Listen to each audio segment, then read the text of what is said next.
Peter Block in Orlando for On the Scene at the AHA annual meeting, and it is now day 4. Time flies, and we now have a wrap-up. I'm with Deepak Bhatt, my partner in crime. We've done these a lot together. There are 2 studies we want to talk about today, one PRADA, and the other Augment Heart Failure. I'm going to talk a little bit about PRADA to start with and then throw the Augment to you, Deepak.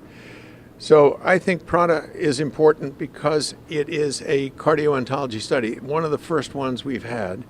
The question being, is candesartan useful to keep ejection fraction from decreasing during the period of chemotherapy, 12 weeks? Right. Short version of this is metoprolol, which was one of the other drugs used, and placebo showed a decrease in ejection fraction. Candesartan kept the ejection fraction from decreasing. And you might say, big deal. What's the big deal? But I think going forward, this is going to be a big deal, or potentially can be, if those 2 curves continue to come apart. Would you agree? Oh, absolutely. So first of all, love the acronym, PRADA, can't beat that. Yeah. So great acronym.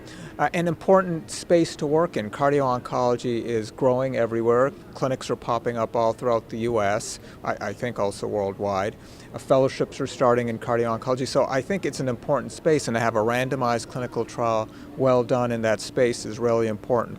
And the findings look provocative. I mean, there's a lot of problems with anthracycline toxicity out there, and it looks like this ACE-ARB axis inhibition is useful. I mean, it was candesartan specifically used here, but I think you can generalize to ARB or ACE inhibitors. Maybe a little surprising that the metoprolol didn't seem to have an effect, but the data are what they are. Yeah, and if those 2 curves come apart, they're going to do a follow-up study at 1 year, and I think those data will really tell us whether we should change clinical practice.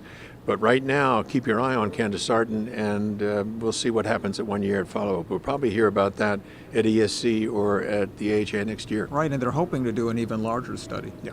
So that's all good news, and provocative, I think, is exactly the right word. Yeah. So Augment Heart Failure. Sure. So this is a heart failure trial that involved a surgical injection of a hydrogel. And the results, a small study, but the results, I think, were provocative, to borrow your word. It looked like there were improvements in 6-minute walk, in peak VO2, so all the right parameters in terms of improving cardiac function. There's going to be, or in fact, I think it's already started, a trial of a percutaneous approach, so we've got to see what a larger trial shows. Yeah. The point here is to try and increase left ventricular mass and increase left ventricular stiffness a bit. I'm harking back to the ACORN trial, which, you sort of wonder if that trial had had more patients in it and had been more carefully looked at, whether we wouldn't be sitting here saying, of course. But the ACORN trial was very much of a conundrum, right, and now we are dealing with another kind of ACORN trial where things are injected into the myocardium. I think the percutaneous approach is very exciting, but all this is awfully preliminary. Wouldn't you agree? I agree, but I do think what is really big is this transition in the cath lab for interventionalists treating heart failure.